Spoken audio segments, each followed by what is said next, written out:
ilustrar, que é... Eu coloquei essa imagem para ilustrar, que é a imagem do Girolamo de Benvenuto, eu não sei se eu pronunciei certo, mas estou tentando, que é um transreligioso acontecendo. Então, vamos começar agora a apresentação certinha. Peraí, deixa eu ver se passou o slide. Pronto, agora foi.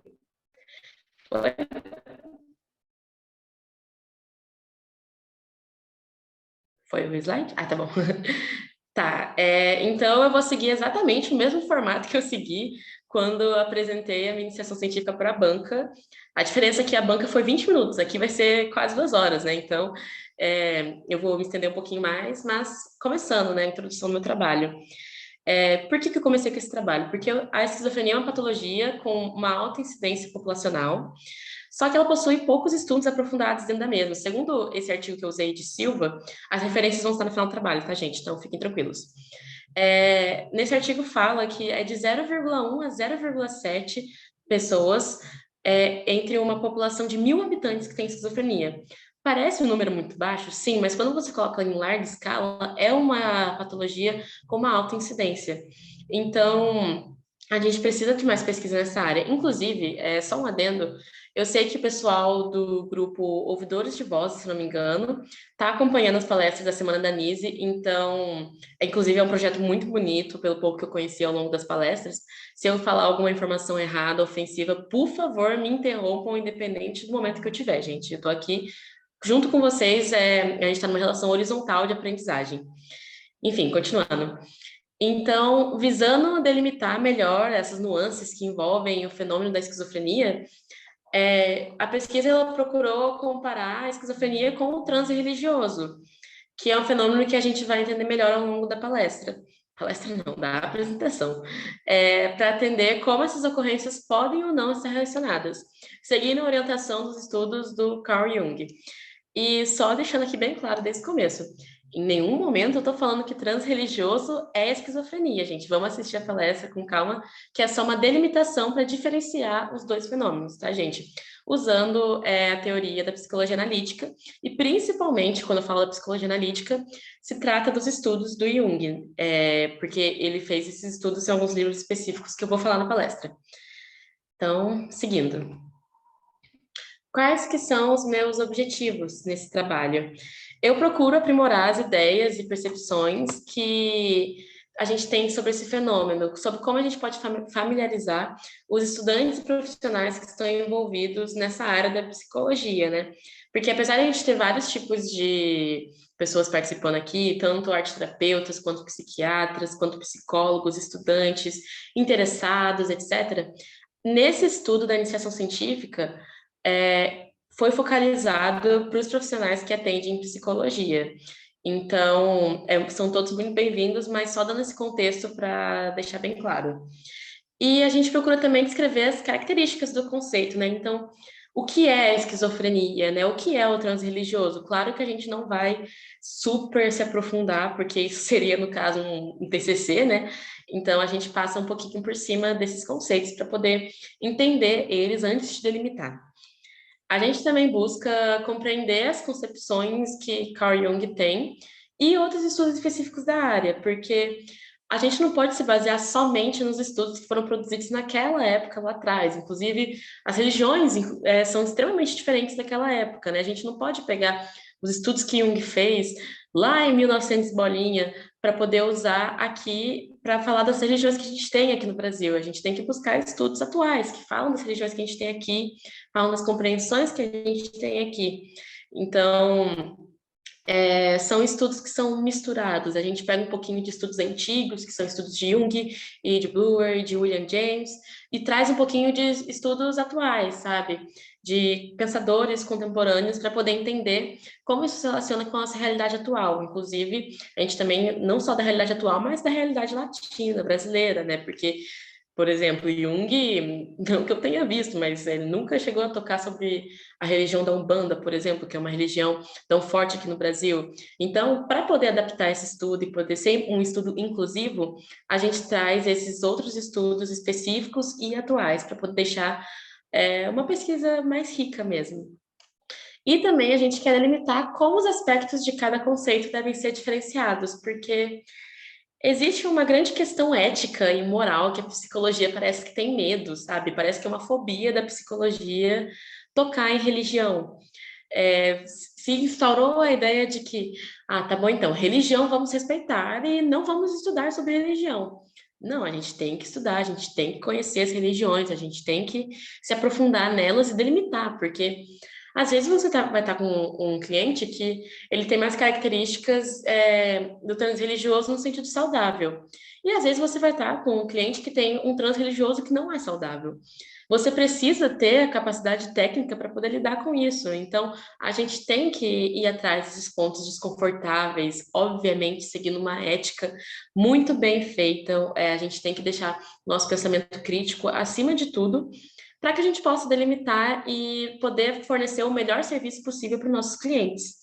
Então, o trabalho busca isso, o trabalho busca tocar nesse ponto que a psicologia tem tanto medo, né? A religião, junto com a esquizofrenia, que é outra coisa que, como eu falei na introdução, tem sido muito deixada de lado pela psicologia. A psicologia entende que histeria e esquizofrenia são dois tópicos, e a psicose também, que foram estudados já. Vamos focar agora no que está mais em alta, entre aspas, né? Que é a depressão e a ansiedade, que são duas patologias válidas, obviamente, mas que podem coexistir sim com os estudos de coisas que foram estudadas antigamente, que o auge da psicologia foi no século XX, por conta disso, né? Porque se foi muito estudado sobre as patologias da histeria, da psicose, da esquizofrenia.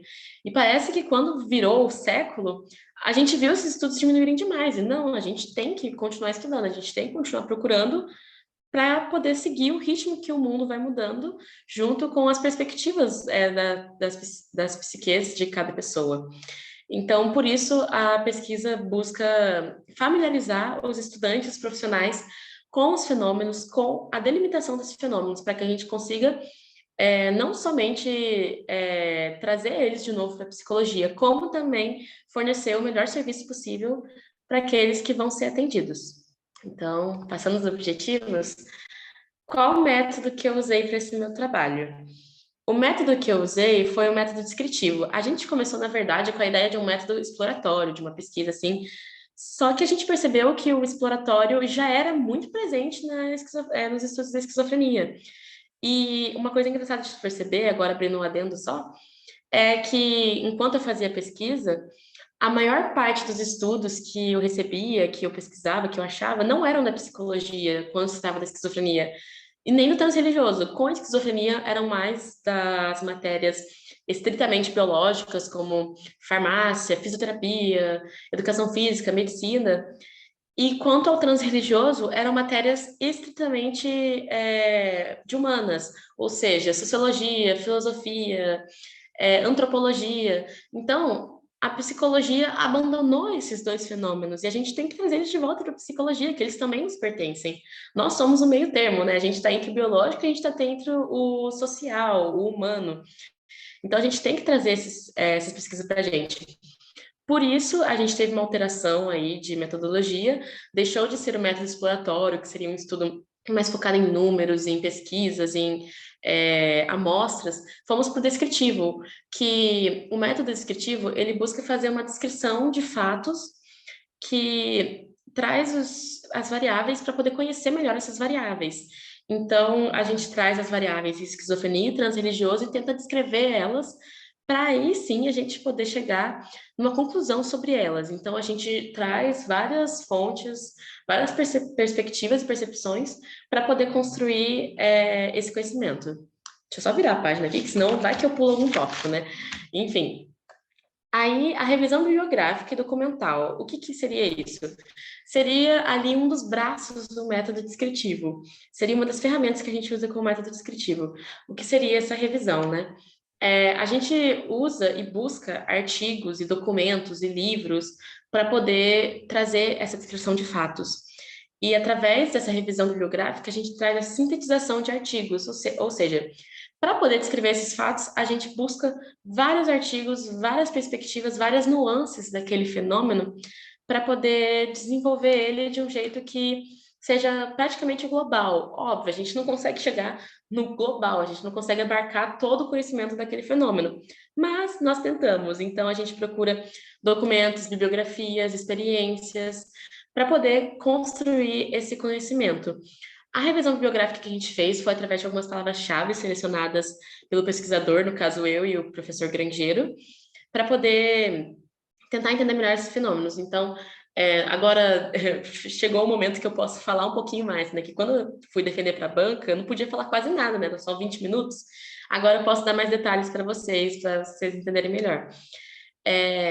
A gente colocou palavras-chave em sites de divulgação científica que tinham a ver com a pesquisa, como transreligioso, esquizofrenia, etnopsiquiatria, psicologia analítica, etc., para a gente poder semanalmente receber artigos que tivessem relação com isso. Então, semanalmente a gente recebia, em média, 20 publicações por tópico, para poder fazer uma filtragem de quais publicações a gente consegue associar com o trabalho. Então, basicamente, foi um período em que foi uma constante revisão de diversos artigos semanalmente para poder trazer esses conceitos aqui. Então, era um conteúdo extremamente denso, mas a gente tentou passar o pente para poder deixar um pouquinho mais resumido. Enfim, deixa eu só tomar uma aguinha. Peraí. Chegando aos resultados. Os resultados a gente dividiu em vários tópicos. A primeira parte dos resultados o que a gente conseguiu descrever da esquizofrenia, quais ideias e percepções a gente conseguiu achar da descrição do fenômeno que é a esquizofrenia e do que é o transreligioso, separadamente, no começo. A gente separa a esquizofrenia do transreligioso e faz uma descrição do que é o transreligioso. Depois nós fazemos uma outra parte dos resultados, que é somente das perspectivas de Carl Jung, de cada fenômeno. Primeiro da religião, depois do transreligioso e depois da esquizofrenia. E no caso da perspectiva de Carl Jung sobre esquizofrenia, nós já trazemos o que o trabalho busca, que é a associação e delimitação desses fenômenos. Então, vamos lá. Começando pela esquizofrenia, que é o primeiro tópico. Inclusive, eu peço perdão que o slide não seja tão detalhado, mas é porque, como eu disse, o slide ele foi focado em resumir no começo. E até melhor, porque aí a gente consegue conversar e vocês conseguem ter mais a noção da fala, né? Porque a gente às vezes se prende muito no slide, né? Mas enfim. E no final também eu posso compartilhar no grupo da Semana da Nise a minha iniciação para quem quiser ter mais detalhes e afins. Enfim, a esquizofrenia, ela é uma patologia, né, estudada pela psicologia desde os primórdios da psicologia em si, né? Então, a psicologia sempre explorou muito esse conceito da esquizofrenia e ela começou a surgir, receber atenção através de Kraepelin, eu não sei se eu pronunciei o nome certo, mas seu primeiro nome foi demência precoce, que tem o nome demência precox, só que eu não sei como é que fala isso direito, então vamos com demência precoce mesmo. Qual que era a ideia que o Kraepelin trazia com isso? A ideia de um enfraquecimento da mente, a ideia de que era uma oposição ao estado de espírito do sujeito. Então, essa foi a primeira ideia que a gente teve da esquizofrenia, só que a gente teve uma evolução desse conceito, né? Ela deixou de ser considerada uma demência, um estado de enfraquecimento psíquico. Quando chega o Bleuer, eu também não sei se estou pronunciando certo o nome dele, gente. Tem essa dificuldade aí. Mas quando o Bleuer chega, ele dá o título de esquizofrenia. Ele que chega e traz a noção de cisão da mente, que vamos dar o contexto agora. Bleuer, ele começou essa pesquisa dele, gente, antes de 1900, então foi no século retrasado. E quem estava dentro dessa pesquisa sobre esquizofrenia? O Jung. Então, isso é uma coisa que vale ressaltar aqui. O Jung ele tem muito essa visão ainda do Bleuer de cisão da mente na esquizofrenia, de cisão entre o consciente e o inconsciente.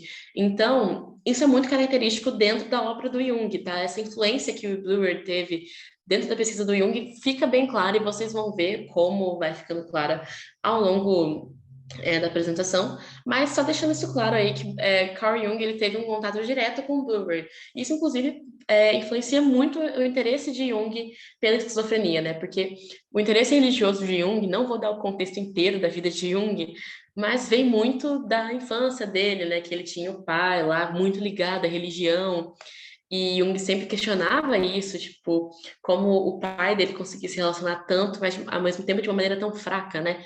Então, o Jung, ele traz esse conceito para as pesquisas dele. Por isso que ele tem essa sede de tentar, como psiquiatra, entender melhor a religião. E quando ele entra em contato com o Breuer, tem uma influência maior ainda, né? Porque ele quer entender, tá, como que eu posso entender as patologias e a religião? Como que eu posso entender como delimitar isso? E é isso que ele faz, juntando as ideias de esquizofrenia e transreligioso. Mas isso vai mais para frente da palestra. Felizmente, palestra não, apresentação. Felizmente, a gente vai dando várias voltas até voltar para o ponto principal.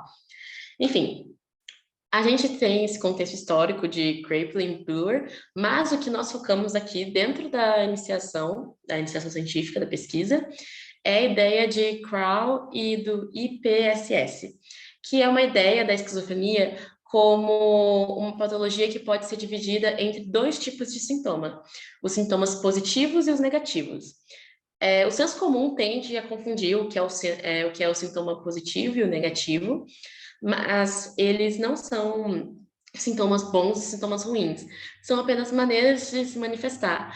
Da mesma maneira que na análise de comportamento a gente vê o reforço positivo, algo que está sendo adicionado, e o reforço negativo como algo que está sendo tirado, é mais ou menos esse raciocínio. Os sintomas positivos são aqueles que são adicionados ao indivíduo, à vivência do indivíduo. E os negativos são aqueles que são tirados da vivência do indivíduo, dentro do que se considera o horizontal da população, do geral da população. Então, os sintomas positivos, ou chamados de cognitivos ou psicóticos, eles são aqueles que são vivências que são adicionadas ao indivíduo, ou seja, alucinações, delírios, são experiências que os indivíduos gerais, eles não têm. Então, é como se fosse uma adição dessas experiências. Espero que tenha dado para entender.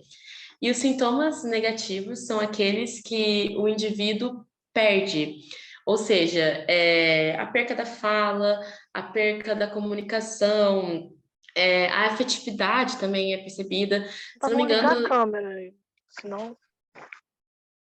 Oi? Acho que foi só desmutou sem querer. Pode Ah, continuar. tá bom, então. Tá, então eu vou continuar. E dos sintomas negativos tem o enfraquecimento também do discurso, né? E tem um termo que é, se não me engano, é avolição. Deixa eu conferir aqui, pera. A avolição é a falta de motivação, que é do sintoma negativo, que faz com que a pessoa não reaja diante dos estímulos que estão em volta dela. Isso também se classifica como esquizofrenia, apesar da mídia, por exemplo, retratar muito a esquizofrenia só no sintoma positivo, que é alucinação e delírio. Então, a gente foca mais na pesquisa no sintoma positivo, porque é o que mais é comparado e confundido com o transe religioso, que muitas vezes se chama o transe religioso de alucinação, delírio, faz uma patologização do transe religioso. Então, nesse caso, a gente foca na esquizofrenia dos sintomas positivos. Por isso que a gente usa a conceituação do Crow, porque ela abrange essa ideia que a gente tem com o transe religioso. Então, só deixando também claro aqui, a esquizofrenia ela é uma patologia considerada pelo DSM uma patologia que envolve esses dois tipos de sintomas também. O DSM traz essa divisão dentro de si. DSM, dando contexto também para quem não é da psicologia, é o manual diagnóstico que nós usamos para poder fazer os nossos diagnósticos. É o guia que a psicologia usa, ele é baseado em estatísticas gerais. Então, o DSM, ele coloca em si que para uma pessoa ser diagnosticada com esquizofrenia, ela tem que apresentar pelo menos 3 sintomas dentro de um mês. E esses sintomas envolvem a comunicação sem sentido, tem um termo técnico para isso, mas eu esqueci qual é o termo técnico. Se eu não me engano, é comunicação difusa, alucinações e delírios. Então, são 3 sintomas que devem ser apresentados para que possa se diagnosticar a esquizofrenia. Então, Vamos fazer agora a diferenciação entre alucinação e delírio, né? Que muitas vezes são confundidas, mas uma aguinha antes. Então, as alucinações... vamos começar pelos delírios, na verdade, que é melhor. O que o DSM define como delírio? O delírio é a crença fixa diante de um estímulo que não se altera quando se prova uma evidência. Tentando traduzir agora, o delírio é basicamente quando o indivíduo enxerga alguma coisa diante de algo e apesar de você apresentar evidências, apesar de você tentar demonstrar que aquilo não está acontecendo, o indivíduo fixa essa crença, ou seja, não adianta, a quantidade de evidências que você vai mostrar não altera essa crença que o indivíduo tem, e é diante de um estímulo. Então, por muitas vezes, uma pessoa que está com delírio, ela tem alguma imagem diante de si, e a partir dessa imagem, ela cria uma crença que a gente não consegue tirar essa crença dela no momento em que o delírio está acontecendo. Já a alucinação, ela é basicamente o delírio também, é uma crença fixa. O que diferencia a alucinação do delírio é que a alucinação não precisa de um estímulo de fora. Então, você não precisa estar olhando para alguma coisa e essa coisa que é o estímulo vai fazer que você crie uma crença fixa. Não, você não precisa estar olhando, você cria aquilo, entre muitas aspas, dentro da sua mente. Então, é uma alteração da percepção. O DSM coloca a alucinação e delírio como alterações da percepção do sujeito. Então, ambos são maneiras diferentes de se receber a percepção. Inclusive, vou voltar um pouquinho aqui rapidinho para o Jung. Ele mesmo traz essa ideia de que as alucinações, os delírios, elas são ideias de percepção. E a gente não pode querer automaticamente patologizar isso. A gente tem que entender por que o sujeito está tendo aquela percepção, como o sujeito está tendo aquela percepção, para que aí sim a gente consiga entender para que caminho a gente deve seguir na conversa, na troca com o sujeito. Então, passando agora para o transreligioso, só uma coisa rapidinho. Lu, se eu tiver muito estreita no tempo, você me avisa, tá? Porque eu tô perdendo aqui a noção do tempo, tá, amiga? São Mas. 8h30, pode ficar bem tranquilo. Ah, tá de boa, então. Então tá. O transreligioso, então. Eu coloquei essas palavras-chave porque é muita coisa que tem na pesquisa sobre o transreligioso, mas vamos lá. O transreligioso, de acordo com a pesquisa de Negão, que ele traz uma pesquisa sobre esse transe, esse tipo de fenômeno psíquico, é um fenômeno que é presente em praticamente todas as religiões do mundo, se não um fenômeno obrigatório em toda religião. Então, é um fenômeno extremamente comum na nossa sociedade. Só que, por muitas vezes, como eu disse anteriormente, ele é ignorado por questões morais, éticas, que a psicologia tem muito medo de tocar. Mas o transreligioso, ele é um fenômeno de percepção também, que tem muito a ver com a ideia do transcendente, né? Muitas pessoas relatam esse transcendente. A maior parte das pesquisas sobre transreligioso que a gente acha são pesquisas que envolvem a questão das religiões africanas, porque são as mais conhecidas por transreligioso. Agora, uma parte meio polêmica, mas vou falar. Isso é muito da ideia de que se patologiza aquilo que não é eurocentrado, né? Então, dificilmente uma pessoa questiona que se, quando vê uma pessoa cristã e um transreligioso, se aquilo é patológico. Muito dificilmente tem uma patologização da religião cristã. Agora, das religiões de matrizes africanas, das religiões dos povos subalternos, né, que são os povos não eurocentrados, não brancos, normalmente se tem uma patologização. E por isso que essa pesquisa, no meu ponto de vista, foi essencial, porque a gente precisa entender o transreligioso numa esfera global. A gente não pode querer falar, o cristão, ele não está tendo uma patologia, ele está tendo um transe, mas o africano, o da matriz africana, ele está assim. Então, a gente tem que entender que a gente está olhando para o transreligioso por completo. E por conta disso, a gente olhar por completo, acaba que a gente chega nessas questões. E uma coisa muito interessante de se ressaltar também, a maior parte das pesquisas sobre transreligioso são em religiões não brancas, por conta dessa necessidade de se provar como algo não patológico, de algo válido, porque por muitas vezes as religiões que não são brancas são deixadas de lado, né? São rejeitadas. Mas Felizmente, nós temos pesquisadores que tentam trazer mais conhecimento científico sobre as religiões não brancas, para poder trazer elas para dentro do nosso cotidiano, para dentro da nossa prática, como psicólogos, psiquiatras, arteterapeutas, etc. Então, o transreligioso, voltando aqui, ele é muito associado a religiões africanas, né, por conta dessa visão de que muitas pessoas têm de está possuído, está dentro de um transe, não sei o quê, são pesquisas mais focadas desse lado. Então, a gente tem, em primeiro lugar, uma pesquisa sobre a mediunidade, foi uma das pesquisas que a gente mais utilizou, porque é uma pesquisa extremamente completa, vocês vão ter acesso nas referências quando eu compartilhar a minha iniciação com vocês. Mas é uma pesquisa que ela trata da mediunidade em pessoas da Umbanda. E é extremamente interessante porque tenta trazer a ideia de por que tem essa mediunidade, o que faz que a pessoa seja predisposta à mediunidade. E aí ela faz entrevista com médiums de um centro umbandista. E é extremamente interessante o que ele traz, que a mediunidade, para a maioria desses médiums, vem de questões de família, de amor, de conexão com a ideologia umbandista. Então, essa mediunidade, ela é presente por aspectos funcionais na vida do indivíduo. Porque quando a gente fala em aspectos funcionais, são que muitos dos que participaram dessa pesquisa relatam que após passar por um processo de transe, de transcender, de trazer a mediunidade para si, sentem calma, sentem tranquilidade, sentem conexão consigo mesmo.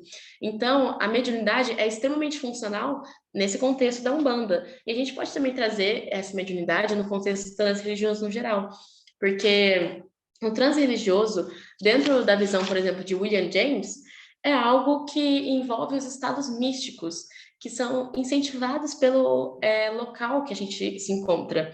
Agora, voltando um pouquinho para que a gente está falando da religião africana, algumas pesquisas trazem essas ideias das religiões de matriz africanas em 2 tópicos que podem resumir o que a gente consegue encontrar dessas religiões. Existem 2 caminhos que a gente pode seguir. O biológico, que enxerga a religião, o transe como uma patologia, uma mera expressão de sintomas, e tem também o sentido social, que é o sentido que traz aquilo como algo que o ambiente favorece, e uma ideia também de pertencimento àquele ambiente. Antes de voltar para o William James, a gente pode usar de exemplo religiões indígenas. Porque se você estuda as religiões indígenas e você estuda o povo indígena no geral, você percebe o quão presente e atrelado é a religião na cultura dessas pessoas. Porque a religião tem sido uma das poucas maneiras que os indígenas, agora falando dos indígenas do Brasil, tem achado de manter a sua cultura viva, através das suas tradições, através das suas rotinas, através das suas vivências religiosas, o povo indígena consegue resistir e manter a sua cultura viva. Então, se traz muito na pesquisa esse aspecto de que a religião ela não é só uma ferramenta pessoal de atingir aquilo que nós buscamos, é também uma ferramenta social quando nós olhamos para o lado científico, que é a ideia de que nós podemos manter a nossa cultura viva, nos conectar com os nossos, né, as pessoas do nosso ambiente. Então, nós temos também essa visão social da religião. Voltando para o William James, ele além de trazer essa ideia social da religião, ele também traz um aspecto que a religião tem dos estímulos distintos nos estados místicos. O que seriam os estímulos distintos? São estímulos que trazem esse transe, que afloram as percepções, ou seja, cantorias, danças, efeitos sonoros, palavras cantadas, são todos aspectos que trazem a religião e faz com que esse transe afloreça. Então, assim, para o William James, se você traz esse aspecto religioso do contexto em volta daquele transe, aquele transe é esperado, é o que busca mesmo. A gente tem as cantorias, tem as comemorações, os rituais, por conta disso, para trazer no ápice desse transe. Então, são estímulos que fazem com que esse transe afloreça, né? Então, outro aspecto que ele traz é a noção dos estímulos que são efêmeros, né? Porque a gente tem esse transe, mas eles são transes que duram durante aquele momento dos estímulos, né? Eles não são constantes. Você dificilmente vai ver, né? Eu posso, se alguém quiser conhecer uma pessoa assim, você dificilmente vai achar uma pessoa que está em constante estado de transe. Você nunca vai achar um médium que vai estar constantemente na mediunidade. Não, ele tem o dia a dia dele, ele tem a vida dele. Então, os estímulos que envolvem o contexto social daquela pessoa, familiar, cultural, os estímulos também do momento, que são cantorias, rituais, são o que envolvem esses estados místicos efêmeros. Então, para William James, isso que define o transe religioso. Agora, um tópico que é extremamente importante, que vale ressaltar no estudo do transe religioso, a etnopsiquiatria. O que se trata disso? Ou etnopsicologia, porque na maior parte do estudo foi usado o termo etnopsiquiatria. Mas do que se trata isso?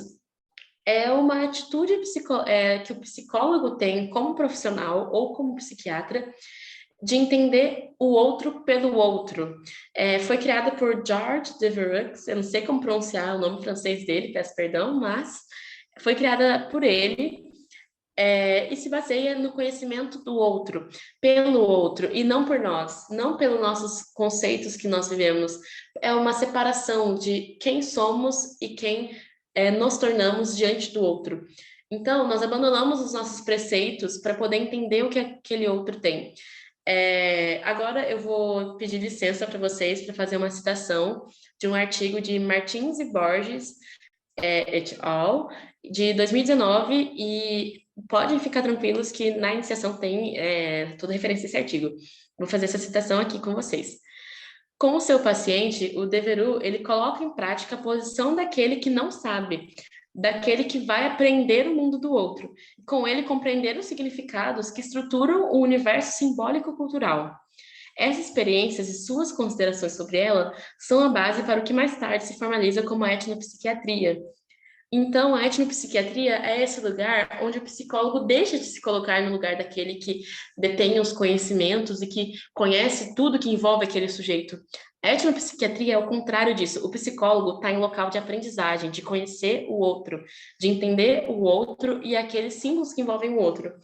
Tanto que esse estudo ele aborda o transreligioso numa visão de etnopsicologia, uma visão etnopsiquiátrica de que nós não conhecemos o outro, nós não conhecemos a cultura, o social, a religião do outro, e não importa o quanto nós fomos estudar, sempre que formos abordar o outro, temos que nos colocar no lugar de aprendizagem, para que a gente assim possa compreender o outro por completo.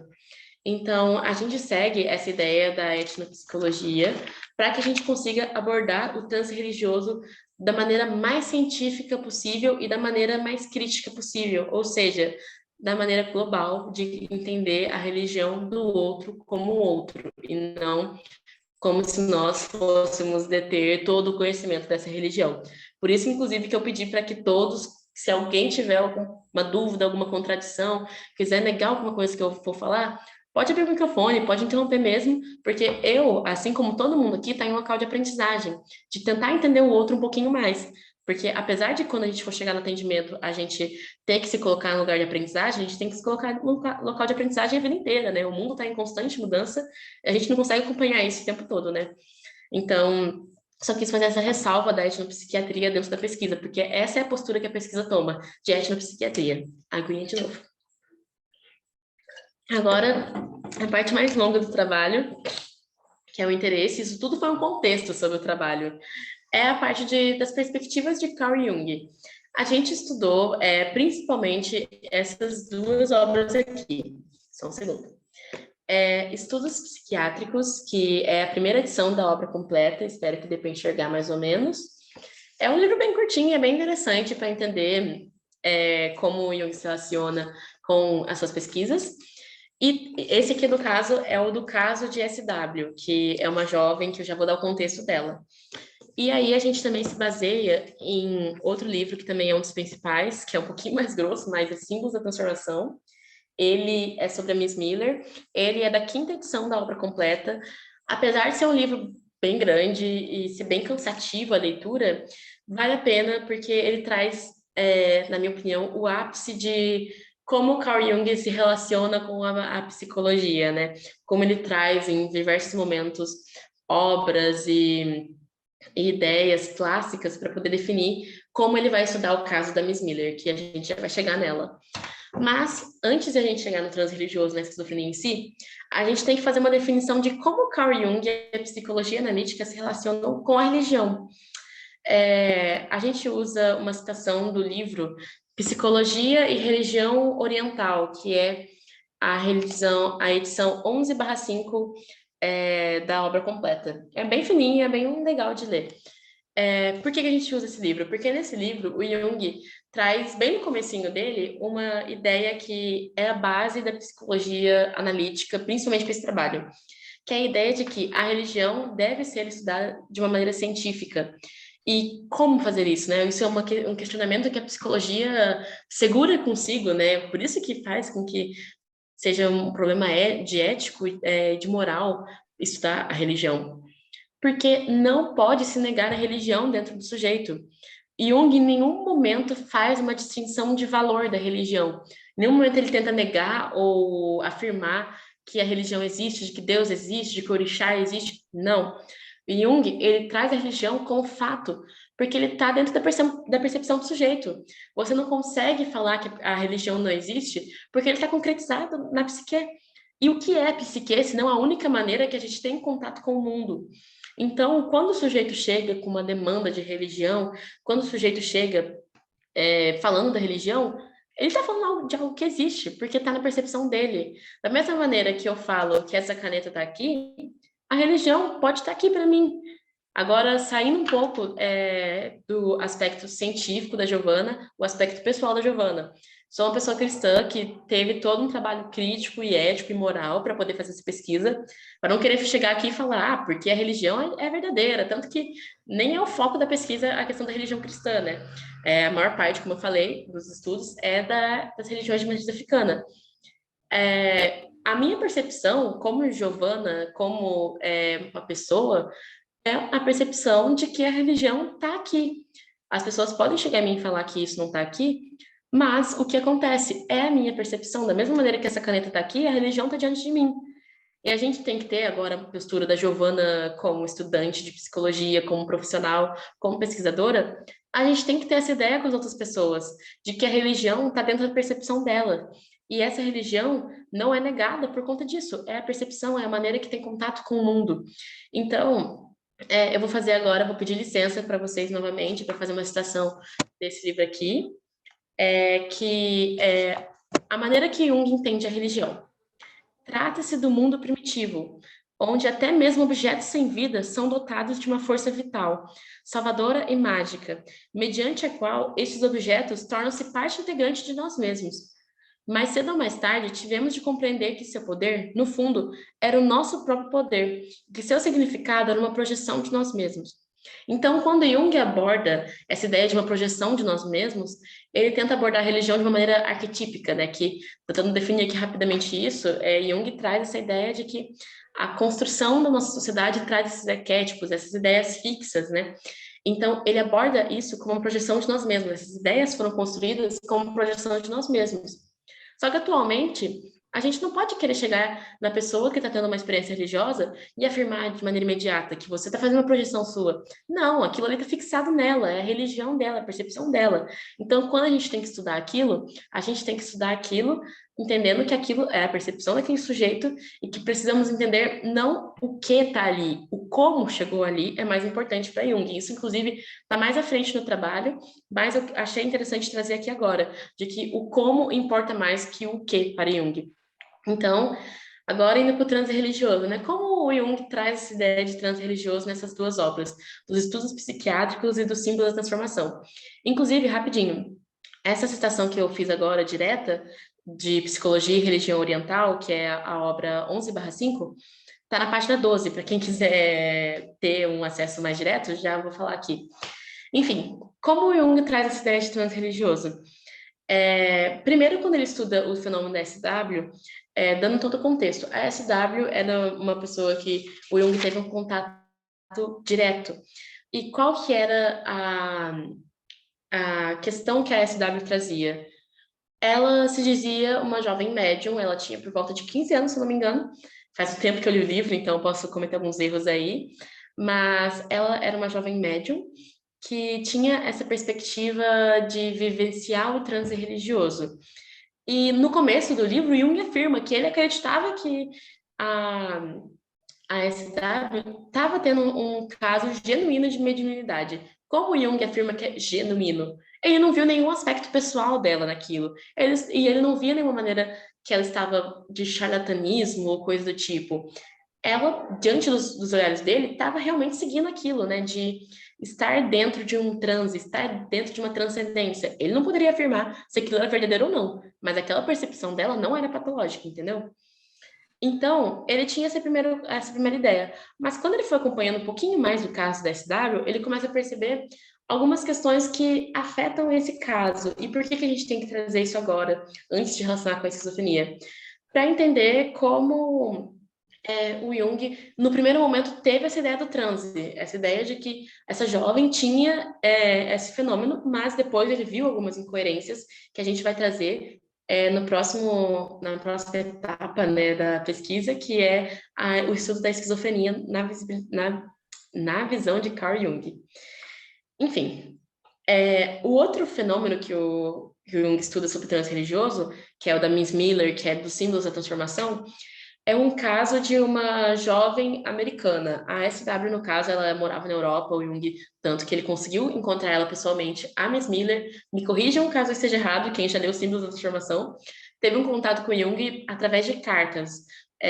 Um psiquiatra americano que tinha contato com Jung enviou cartas de Miss Miller sobre o caso de Miss Miller para poder trazer esse contexto.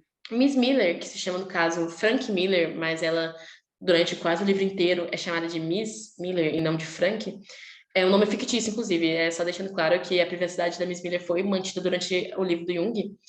Ela é uma jovem americana, que é uma mulher americana, na verdade, ela não é tão jovem quanto a SW, que fez uma viagem à Europa e quando voltou, ela trouxe aspectos é, anormais para o seu psiquiatra. Normal é uma péssima palavra para usar isso, mas é no sentido de que não estava dentro daquilo que ela trazia antes para ele, daqueles aspectos que ela trazia antes. Então, não é normal por causa do que ela apresentou, mas sim daquilo não ser algo do cotidiano dos outros atendimentos dela. Então, ele envia para Jung as perspectivas dos sonhos e dos poemas que a Miss Miller traz. Não dá para pensar por etapa do caso da Miss Miller, porque claramente ia ser uma palestra muito mais longa, mas a Miss Miller, ela traz essas ideias e no final, já dando spoilerzinho, o Jung, ele traz como a SW tendo uma histeria, o que hoje nós vemos como histeria. Na época, ele faz o diagnóstico da SW como sonambulismo com carga hereditária. Pronto, lembrei o nome. E que, no caso, hoje em dia, nós enxergamos esse fenômeno como histeria, e a Miss Miller, ele enxerga como pródromos de uma esquizofrenia. Pródromos, no caso, o significado seria o nascimento de uma esquizofrenia, o que antecede uma esquizofrenia. Então, ele faz esse diagnóstico de ambas as jovens, e agora entrando na maneira como Jung enxerga o transreligioso, fora a parte do contexto dessas duas jovens, dessas duas mulheres. Jung, ele traz muita perspectiva desses dois livros da maneira que ele vê a psique. Tentando definir aqui rapidinho termos básicos da psique, mas acredito que todo mundo que está aqui conheça. Caso alguém não conheça, pode me interromper que eu tento dar uma explicação rapidinha. Mas o Jung traz aspectos da consciência, do inconsciente, dos arquétipos, dos complexos, para poder definir como ele enxerga o transreligioso. E ele traz essa ideia do inconsciente coletivo muito para o transreligioso, porque ele afirma que os complexos, eles são muito presentes nesse transreligioso. Por que complexo? Quando a gente fala em complexo dentro da psicologia analítica, parece que automaticamente a gente está tentando trazer isso para uma patologização, mas não. O complexo, dentro do transreligioso, para Jung, é no sentido de que a figura de Deus e dos deuses no geral, já são complexos por si só. São ideias que, ao longo da nossa construção social, perpetuaram e se construíram. Então, o complexo ele pode ter diversas interpretações arquetípicas. O complexo, inclusive, não sei em qual livro que Jung define isso. Eu não sei se é em Símbolos da Transformação ou se é em Homem e seus Símbolos. Mas Jung define o complexo como uma parte desagregada e fragmentada da libido, e que em seu núcleo pode ser entendido como arquétipo. Como assim em seu núcleo? Porque da mesma maneira que o arquétipo se perpetuou ao longo da sociedade e fez com que essas ideias se criassem com uma certa base, o complexo tem isso também. Ele foi algo que perpetuou durante a construção da sociedade, e através dessa perpetuação, nós temos essa ideia do complexo, que foi feita através de uma parte fragmentada da libido. E aí a gente já consegue começar a enxergar um pouquinho como que Breuer influenciou um pouco essa ideia que o Jung tem da esquizofrenia, né? De cisão das coisas, né? Então, para ele, o complexo vem através de uma fragmentação da libido, né? Então, ele traz essa ideia por quê? Porque ele afirma que o transreligioso é um transreligioso até o momento que a gente percebe que isso está investido de carga pessoal, que é quando a libido chega no complexo da figura de Deus, por exemplo, ou de qualquer outro tipo de Deus, para poder trazer em si conteúdos pessoais. Então, ele fala, por exemplo, outras experiências religiosas além do transreligioso, os sonhos. Os sonhos, eles podem ser considerados algo além do transreligioso, e vai mais para a parte da psicologia, quando eles estão revestidos de matéria da psique individual. Então, por a figura religiosa ser muito perpetuada dentro da sociedade, ser algo muito repetido dentro da sociedade, falei perpetuar muitas vezes, então, mais repetido dentro da nossa sociedade, a gente tem essa construção da figura religiosa, e quando a gente tem essa construção, ela é muito atraente para a libido. Quando a libido se fragmenta, ela tem essa tendência a ir para a figura religiosa, né? A transferência da libido por símbolo, o que faz com que seja um processo compensatório da psique. Então, o transe religioso se trata de um transe a partir do momento que ele está ali no momento dirigido.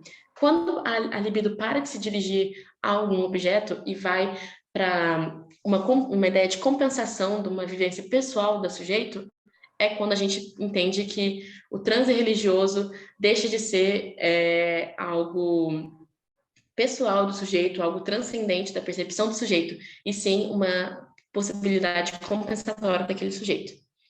Então, vamos lá, mais uma aguinha. Todo tópico eu vou ter que tomar uma água, né? Enfim, agora como Jung enxergou a esquizofrenia? E aí a gente atrás o que fez o Jung chegar nos diagnósticos da SW e da Miss Miller. Como ele chega primeiro no diagnóstico da SW, que é o sonambulismo com carga hereditária, que hoje em dia nós reconhecemos como a ideia de histeria. Como eu disse anteriormente, ele acreditava no começo, quando ele conheceu a SW, a jovem que, se não me engano, ela tinha uns 15 anos, inclusive, posso estar errada se alguém quiser me corrigir, ela tinha uma relação de parentesco com Jung, acho que ela era prima de segundo grau dele. Mas, enfim, a SW, ele acreditava que ela tinha mediunidade, sim, quando ele conheceu, mas ele começou a perceber, ele faz até uma comparação com o caso de Mesmer, que existiam muitas questões da SW que estavam na subconsciência dela, que ela usava, a subconsciência da SW usava das perspectivas do transe religioso dela como percepções para construir cenários automaticamente, o que fazia com que a consciência da SW tivesse alterações na percepção, sem com que a SW percebesse que eram alterações. Então, em nenhum momento a SW foi uma charlatã, como o Jung costumava falar muito durante o livro, que ele tinha muitas dúvidas quando ele começou a duvidar da mediunidade da SW. Ele falava, ou ela é uma charlatã, ou ela está dentro de uma patologia, porque dentro do transe genuíno ela não está, porque ele percebeu que tinha falhas dentro desse transe. E então, ele fala isso, que em nenhum momento a SW foi realmente uma charlatã. Ela não reconhecia o que estava acontecendo com ela, porque era um produto da subconsciência dela. Então, para a consciência, chegava uma percepção como se fosse real. Só que, na verdade, eram aspectos que refletiam o pessoal da SW. E quando a gente traz essa ideia, só um adendo aqui, a gente percebe o quão minucioso foi Carl Jung, né? Quão aprofundado ele foi dentro do seu estudo, porque para ele entender que a percepção dela existia, mas não era uma percepção 100% real, e sim uma percepção no sentido pessoal dela, ele teve que fazer um trabalho de instrumentos muito bem especializado, de observação, assim, excelente, muito rica para poder chegar nessa ideia. E outra ideia que faz com que ele comece a duvidar um pouquinho desse aspecto do trânsito religioso da SW é os dois tipos que ele percebe. O que seriam esses dois tipos? Jung percebe dentro desses transes da SW que existe um padrão das pessoas que entram dentro da SW, que a SW incorpora, que seria de que existem duas ideias principais. Existem, inclusive, eu não vou lembrar o nome, isso eu realmente não vou lembrar, nem tem como olhar aqui rapidinho na minha pesquisa, porque eu não citei os nomes, mas ele diz que existem dois sujeitos que ela incorpora que eles podem resumir os outros que ela incorpora, porque eles seguem essa mesma raciocínio de personalidade, ou é um ou é outro. E ele percebe que esses sujeitos trazem muitas características do social da SW, do pessoal da SW, porque ele cita que, apesar de ter uma família religiosa e de ter uma inteligência assim considerada básica para a época, a SW, oi Gustavo, a SW ela não tem em nenhum momento uma educação religiosa muito forte, algo que ela atrela muito forte à religião. Ela tem uma religião ali, mas ela nunca se importou muito, ela nunca também se aprofundou muito em algum tipo de conceito. Ele não fala com essas palavras, mas ele fala que ela tinha uma inteligência mediana. Então, quando a gente fala desses dois tipos principais dela, quando Jung fala desses dois tipos principais, é disso. Ele percebe que não somente não tinha um contexto social muito forte para trazer aquele estado de transe religioso, de mediunidade dentro da SW, como também características pessoais dela estavam presentes. Então, ele começa a perceber que a maturação da SW, que como eu disse anteriormente, ela é uma jovem, ela tem por volta de 15 anos, a maturação dela envolvia muitos processos que esses dois tipos de mediunidade aparecem para ela, de incorporação. Porque trazem demandas que a SW demonstra quando ela está fora do transe. Só que é muito difícil de perceber, porque não é algo consciente, não é algo que ela controla, é algo que surge dentro dela. Outros pontos que a gente pode notar que fazem com que Jung comece a duvidar da experiência da SW, não duvidar da SW, porque o Jung, no final, ele fala que ela não é uma charlatã, ele começa a duvidar da experiência dela. Quando ele fala do desconforto que aparece na SW quando ela tem uma incorporação. Ela afirma, quando ela incorpora e entra no estado de mediunidade, que os espíritos que entram dentro dela não se sentem confortáveis quando o Jung está perto, tanto que ele fala que a partir de um certo momento, se eu não me engano, ele divide esse livro de estudos psiquiátricos em pequenas sessões ao longo do tempo. Ele afirma que ela acaba tendo um desconforto quando ele chega. Então, o que ele começa a fazer para estudar e continuar observando, ele assiste de longe os casos de incorporação, e se eu não me engano, tem até um que ele não é permitido. Ele diz que não está lá, mas ele está lá assistindo sim.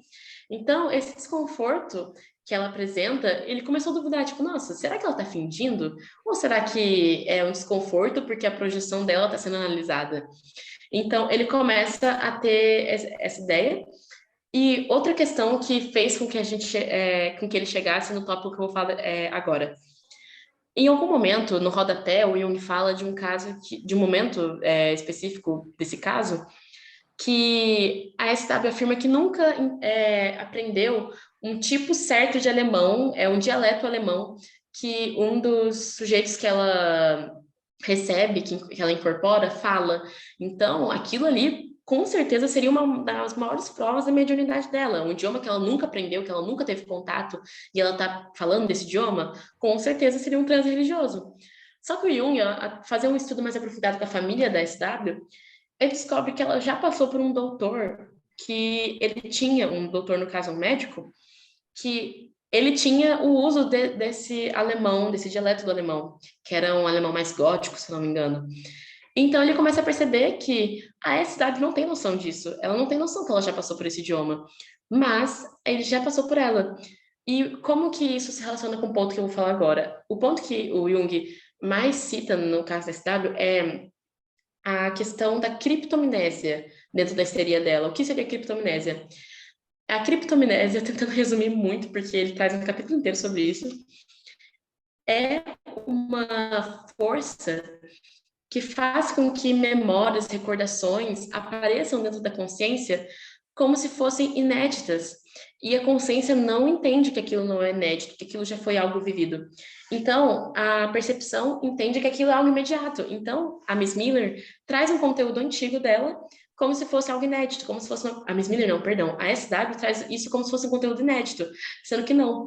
Por isso que Jung classifica a SW não como uma charlatã, mas como uma histérica, no sentido de que ela não tinha consciência de que aquilo que ela estava falando era apenas uma projeção dos sentimentos dela, a divisão da libido dela, porque ele fala que a libido dela se desagregou dela e foi para essas questões. Por quê? Porque ela deixa de resolver questões pessoais dela através de uma maneira consciente para trazer uma maneira inconsciente desses símbolos que ela traz, ou seja, esses espíritos que ela incorpora. Espero que tenha dado para entender aí, é um caso meio longo, mas enfim.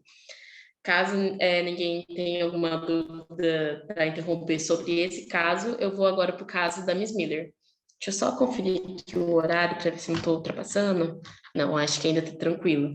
Eu quero deixar mais uma meia hora para todo mundo falar as percepções e tudo mais, então vou seguir aqui.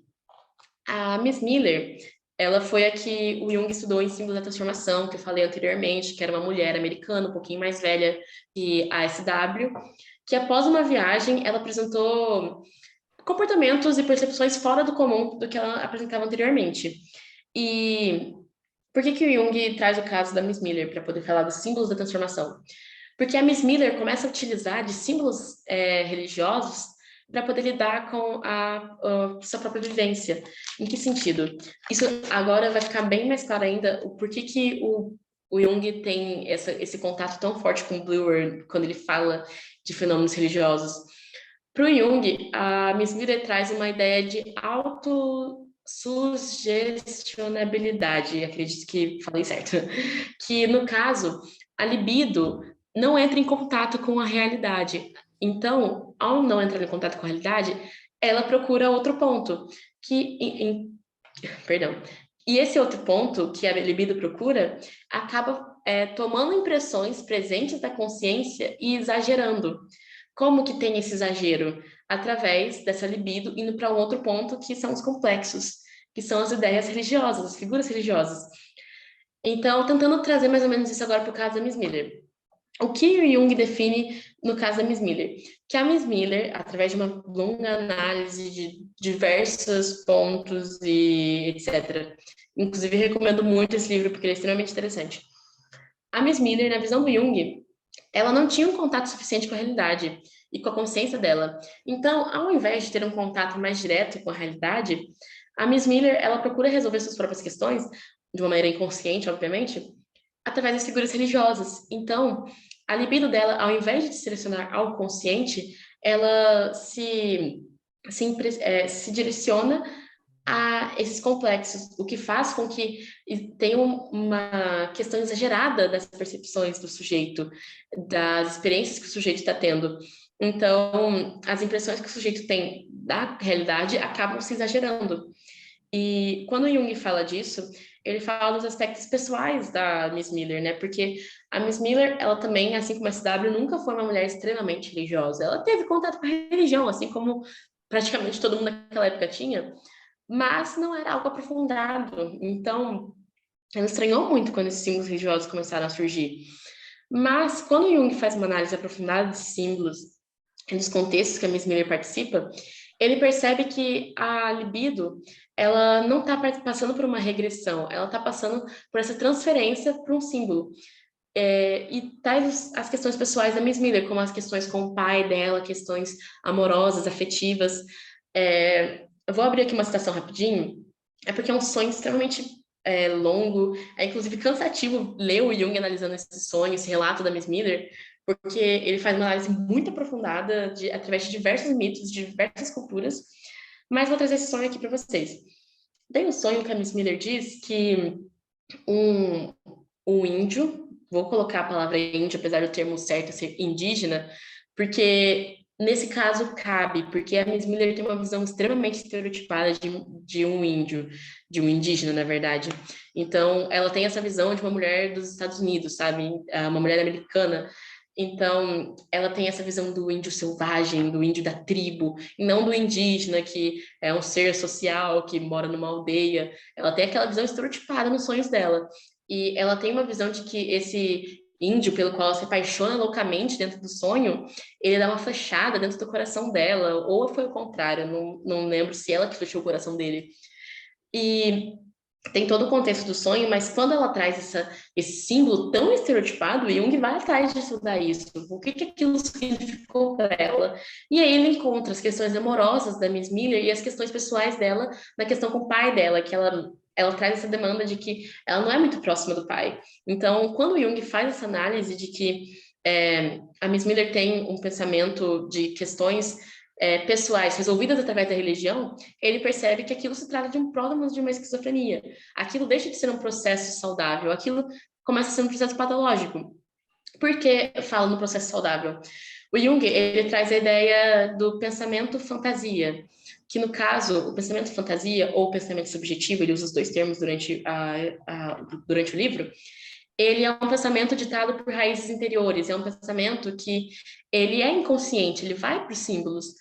Por que o Jung, então, fala que a Miss Miller e a SW estão dentro de uma mitologia? Porque o pensamento das duas não é dirigido, não é consciente. Quando as duas têm esse contato com símbolos, a libido se torna aos símbolos, traz questões pessoais, traz questões inconscientes que elas não conseguem lidar na consciência. Então, o pensamento deixa de ser dirigido, ele começa a ser patológico. Então, peraí que eu grifei uma coisa aqui sobre esse tópico, deixa eu só conferir. Ah, tá. Eu vou citar aqui rapidinho Jung dentro de símbolos da transformação, se eu não me engano, que ele fala que as fases mais antigas da libido podem ser reavivadas de uma maneira regressivamente. Então, por que ele fala isso? Porque é isso que acontece. Quando você tem um pensamento fantasia, de uma maneira saudável, você está tendo uma regressão, e muito se entende da regressão como algo negativo, você está patologizando. Não, para Jung, a regressão é você voltar para os símbolos antigos, você ter um entendimento daqueles símbolos e como eles afetam sua vida. Então, quando a Miss Miller e a SW têm um contato com esses símbolos, não é uma regressão, não é um pensamento fantasia saudável, é uma transferência de ideias pessoais delas. Então, quando ele analisa esse conteúdo com uma forte carga anímica, ele percebe aquilo que eu falei antes, que ele tem que entender como aquilo chegou ali e não o que chegou ali. Ele tenta entender qual foi o caminho da libido para chegar ali. E ele fala que ele precisa entender isso através de tipos de análise que entendam esse conteúdo. Tem um termo que, se eu não me engano, é percepções da alma. Tô tentando lembrar o nome em inglês. Acho que tem aqui, peraí. Perils of the Soul, que é a dissociação da personalidade, uma diminuição de consciência. O que o Jung classifica isso? É basicamente quando o sujeito entra nesse pensamento fantasia e começa a ter contato com aqueles resíduos da psique arcaica, que não é diferenciada, são símbolos muito gerais. Então, quando o sujeito começa a ter contato com isso de uma maneira dirigida, não é um processo patológico, é um processo de autoconhecimento, da individuação mesmo. Mas quando não é dirigido, quando você não tem aquela noção de que você não pode projetar aquilo e sim conhecer aquilo, aí começa a ser um processo patológico. Então, a libido, ela entra não numa regressão, e sim numa transferência. Deixa de ser uma regressão coerente e se torna uma incapacidade de assimilar esses conteúdos, né? O que traz muito essa ideia de dualismo, né? Entre aspas, entre muitas aspas, do Jung no contato dele com o Bloor, que o Bloor tinha essa ideia da esquizofrenia como cisão da mente, que é uma ideia que poucos aderem hoje em dia, mas é muito presente nas obras do Jung. Inclusive, a gente tem que ter essa noção crítica quando a gente estuda elas, que o Jung tem muito essa visão dualista, de que ou vai para esse lado ou vai para aquele, a cisão da mente. Você tem essa cisão que a sua consciência não consegue diferenciar mais o que é inconsciente e o que é consciente. Então, para isso, acaba definindo para ele a esquizofrenia, onde a libido pega as impressões presentes na vida e as exagera. Então, acho que eu falei tudo sobre isso. Então, agora eu vou concluir o trabalho. Então, quem tiver uma pergunta, quiser abrir o microfone, algum comentário, pode falar quando eu terminar aqui. Que a principal conclusão da pesquisa, apesar de toda essa, apesar não, após toda essa trajetória, é que existe uma necessidade muito grande de uma atenção maior para ambos os fenômenos, porque não existe estudos suficientemente aprofundados na relação que existe entre os dois. Então, é extremamente necessário, porque a gente, apesar de ser essencial, não podemos nos resumir nos estudos que nós fizemos em 1900. A gente não pode resumir em publicações que o Jung fez em séculos atrás. A gente tem que entender essas publicações atuais, a gente tem que fazer produção científica atual. E isso é algo que, infelizmente, a gente perdeu muito. Como eu falei antes, a esquizofrenia é vista como algo que já foi estudado suficientemente, e o transreligioso é visto como algo que é um problema ético para a psicologia, um problema moral, mas não, tem maneira científica de estudar. É só ter um pensamento crítico, é só ter uma responsabilidade profissional e ética para poder estudar, e é extremamente necessário, porque demanda tem, a demanda sempre vai ter. Então, a gente tem que estar capacitado como profissionais para poder atingir essa capacidade instrumental. Apesar de a gente ter que seguir, na minha percepção e na percepção que a pesquisa traz, a etnopsiquiatria, que é o local de aprendizagem diante do outro, a gente tem que sim entender que precisamos nos capacitar o máximo possível para poder trazer acolhimento e um serviço digno para aquele outro. E a gente precisa também do respeito do profissional de psicologia com o transreligioso, né? Quando a gente fala de respeito, não é só na questão de, tipo, eu respeito o transreligioso, não tem preconceito com nenhuma religião. Não, o respeito do profissional de psicologia com o transreligioso, ele é necessário por quê? Porque é um desrespeito, agora vai parecer um ataque, mas não é um ataque. Mas é um desrespeito do psicólogo, do profissional de psicologia, quando for produzir conteúdo, desconsiderar a religião, desconsiderar na análise a religião. É um desrespeito, porque é aquilo que o sujeito está trazendo para você. Se o sujeito encontra dentro da religião dele algo afetivo, algo que o traz bem, como da mesma maneira que eu falei anteriormente, do estudo de Keitel, sobre os médiuns umbandistas, que encontram dentro da Umbanda a tranquilidade e as funcionalidades da vida, o profissional deve ter respeito por esse fenômeno. E quando a gente fala de respeito, é estudar, buscar conhecer, não ter medo de atingir a moral. Inclusive, buscar essa moral e ética profissional, de entender que temos como, sim, estudar o transe, estudar a religião de uma maneira ética, de uma maneira profissional e crítica. E seguir essa crítica, acima de tudo, para que assim a gente consiga fornecer o melhor serviço possível para aquele sujeito.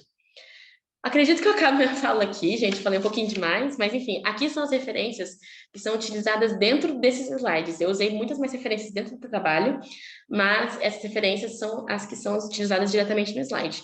Então, eu queria agradecer a todo mundo pela atenção. Qualquer dúvida, vocês podem falar aqui comigo agora, qualquer correção também. Queria agradecer em especial a minha família, queria agradecer agora em especial também a Deus, que apesar de eu ter feito um estudo completamente científico, de ter deixado minha religião de lado, eu tenho essa necessidade de agradecer a minha religião também. Agradecer aos meus amigos que me apoiaram, a Liga por ter dado a minha oportunidade, ao Gustavo por ter insistido que eu apresentasse, e em especial também para duas pessoas muito importantes. Desculpe chegar nesse ponto, mas eu queria agradecer também a Flávio Gonçalves, que foi uma professora de física no ensino médio, que fez com que eu quisesse ser pesquisadora e não tivesse medo de pesquisar e quisesse tocar em pontos que normalmente a gente tem medo de chegar. E a minha avó, que ela faleceu e com certeza é meu maior incentivo até hoje. E também a minha avó, que está viva, que sempre me incentiva a estudar. Então, acho que é isso, gente. Vou parar de compartilhar aqui a tela. Eu não li o chat, eu vi que tem 80 e poucas mensagens, então, se alguém tiver alguma pergunta aí nesse e-mail, algum comentário, pode fazer, gente. Agora está 100% aberto para todo mundo. Só deixando mais aberto, quem mandou perguntas no chat, eu vou ler aqui também, mas caso queira ler a sua pergunta que vocês mandaram durante a apresentação, está mais que convidado a abrir o microfone e ter esse contato mais direto com a Gi, tá bom?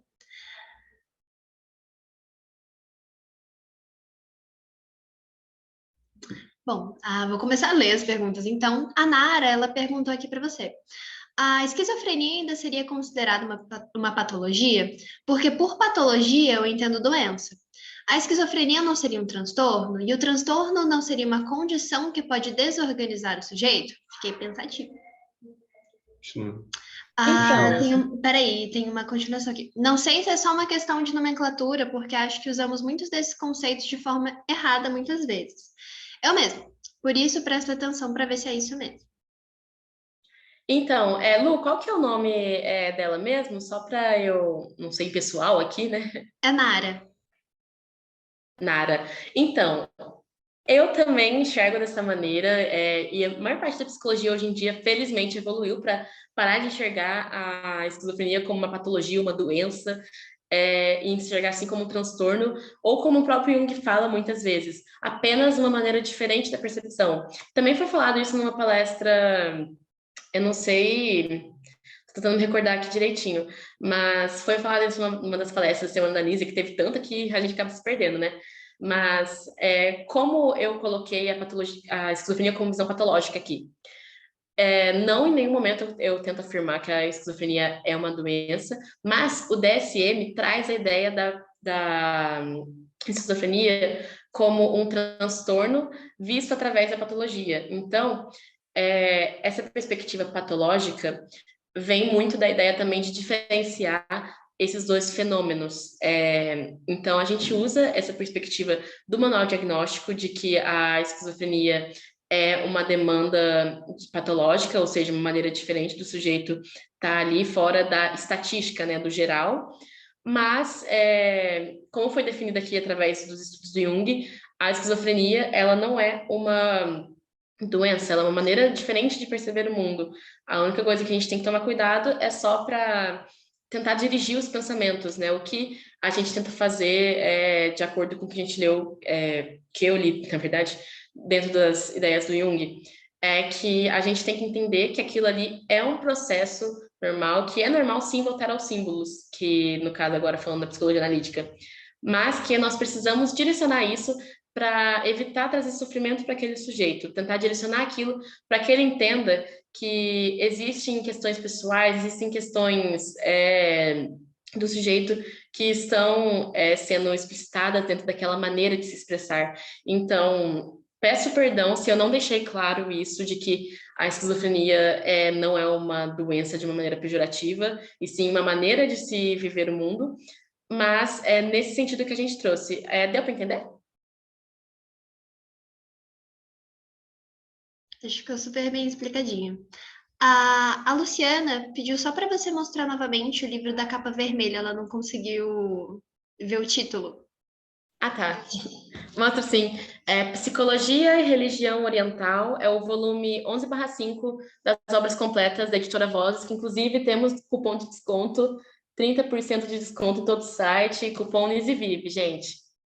Ah, verdade, eu terminei a explicação sem citar por que eu vim apresentar essa semana, né? Porque quando o Gustavo veio falar comigo, gente, só rapidinho antes de voltar para as perguntas, eu falei para ele, Gustavo, eu não citei nisso no meu trabalho, por que eu vou apresentar na semana da Nise? Isso seria, inclusive, um desrespeito, né? Aí ele falou, tá, mas você está trazendo conteúdo que tem tudo a ver com Nise. E eu acho que é por isso que eu vim aqui deixar isso bem claro. No meu trabalho não há Nise, mas é incrível o quão forte Nise é no meu trabalho, porque não teria essa oportunidade de pesquisar esse conteúdo se a gente tivesse seguido aquela lógica, né? A gente não pode chegar saindo por aí falando, a Nise é pioneira disso ou daquilo, mas a gente fala da Nise como símbolo do pioneiro, símbolo daquilo que a gente tem que ir contra o que a gente tem como definido dentro das matrizes da psicologia, da psiquiatria. A gente tem que estudar essas coisas delicadas e tratar disso. Da mesma maneira que a Nise foi contra o que a psicologia e a psiquiatria demandavam daquelas pessoas, daquela ideia patologizante daquelas pessoas, aí eu percebi, depois que o Gustavo falou isso, eu percebi que eu também tentei ser contra isso, também tentei tirar essa ideia de patologia e trazer essa perspectiva. E aí eu percebi a presença de Nise dentro da minha vida sem eu nem perceber, né? Da presença dessa atitude crítica dela. Então, eu só queria deixar isso claro, que Em nenhum momento eu citei Nise, apesar de ter lido o Nise para poder colocar no trabalho, aqui tinha tanta coisa que eu recebia toda semana que era bem difícil de filtrar. Mas se não fosse Nise, eu não estaria aqui. Se não fosse Nise, não só na perspectiva de uma mulher falando, estudando e tendo seu local, mas na perspectiva de contra o que a gente tem como colocado. Se não fosse por Nise, essa apresentação não existiria. Só queria deixar isso claro antes de continuar as perguntas.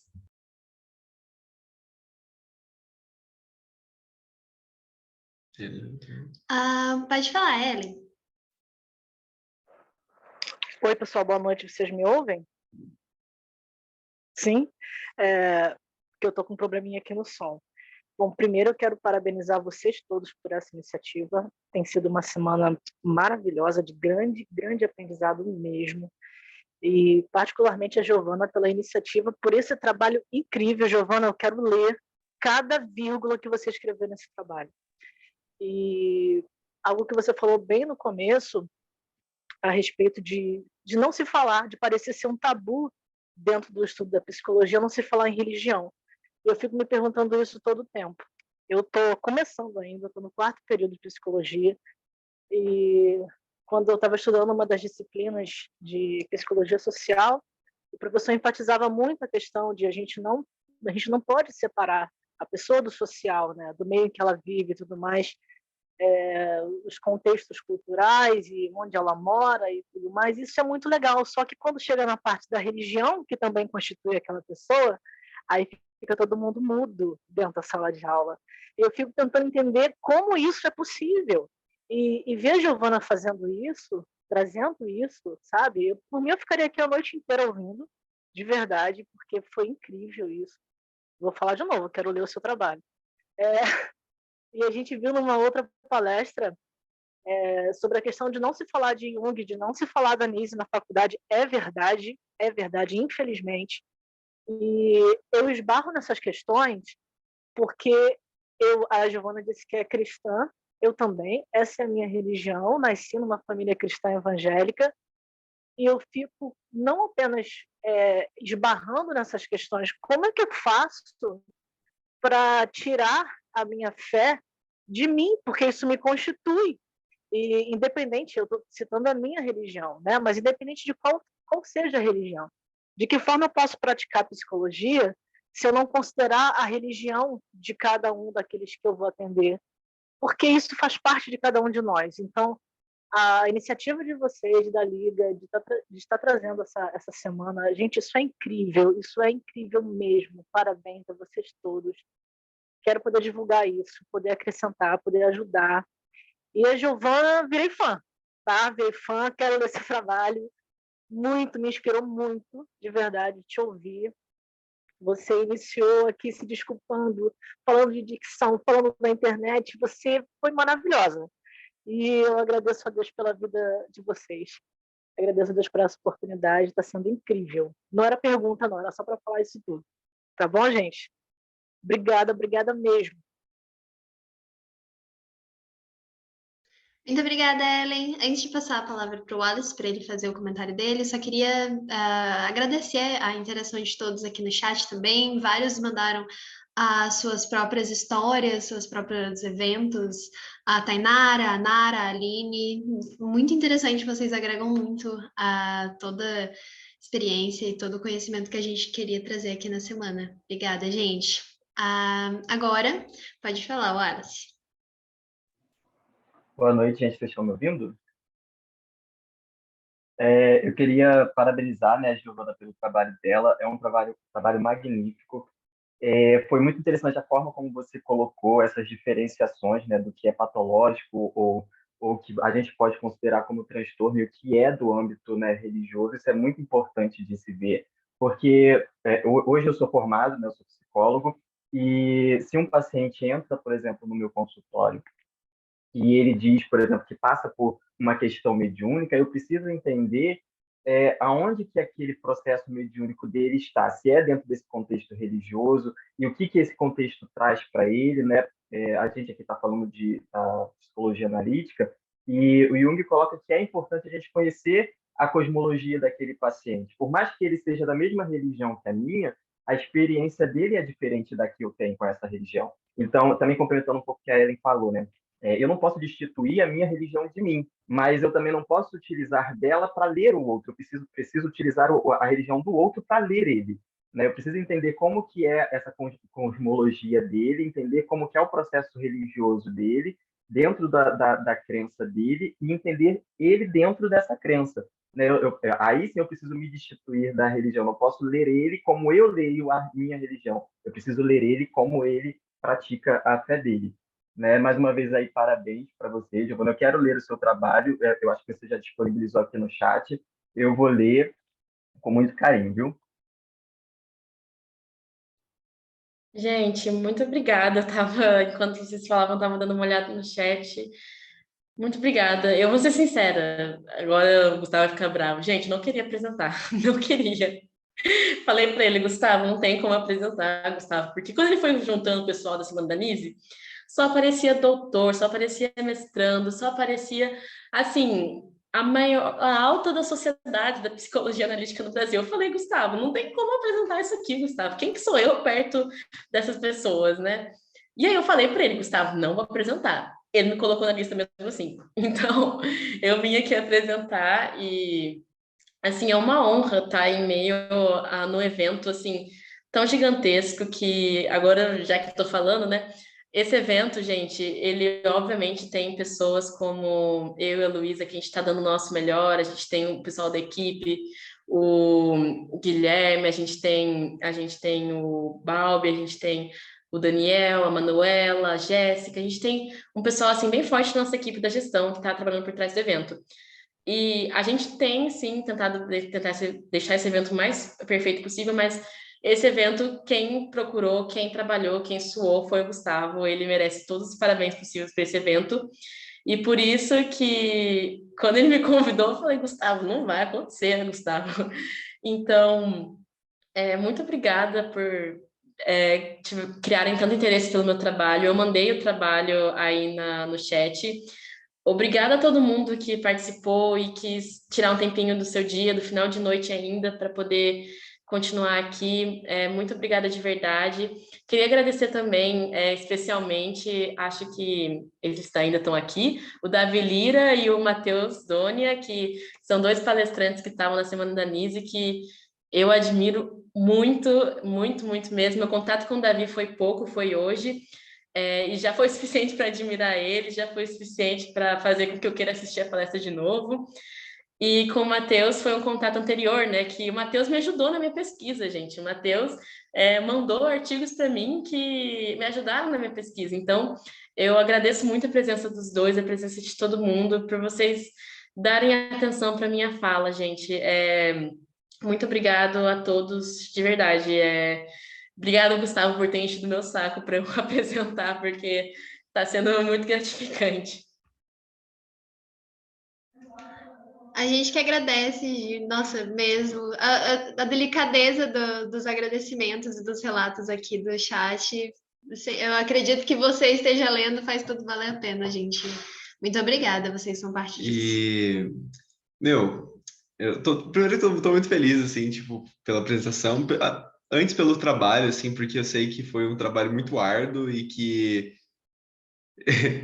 eu lembro como é que foi o processo de você pesquisar e tudo mais, e as noites sem dormir e tudo mais.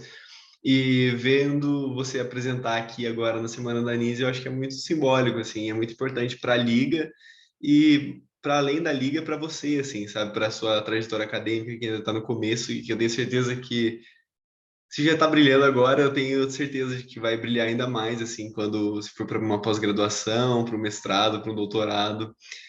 Então, enfim, eu fico muito feliz de ter você aqui na Liga com a gente, ajudando no evento e fazendo um conteúdo com tanta qualidade, assim, sabe? Eu coloquei você compulsoriamente para apresentar na Semana da Nise porque eu tinha certeza da sua qualidade.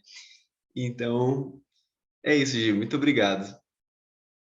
Obrigada a todo mundo que tá mandando mensagem, que veio, que assistiu. Obrigada especial a Gi por ter, mesmo compulsoriamente, estado aqui feito a apresentação. Você é incrível, Gi. Muito obrigada. Ah, obrigada. Ah, que fofo. Obrigada, Luísa. Eu tô brincando. Obrigada também, Gustavo. Gente, acredito que é isso. Se alguém quiser fazer algum comentário,